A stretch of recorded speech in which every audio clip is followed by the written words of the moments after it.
உங்க எண்ணம் போல ஓஹோடு வரணும் தம்பி.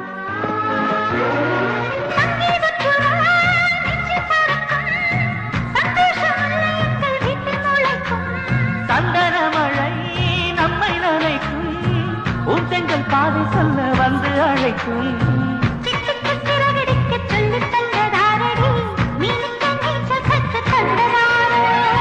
மேகத்தில் வீடு கட்டி வாழலாம் வாழலாம், மின்னலில் கூரை பின்னி போடலாமா?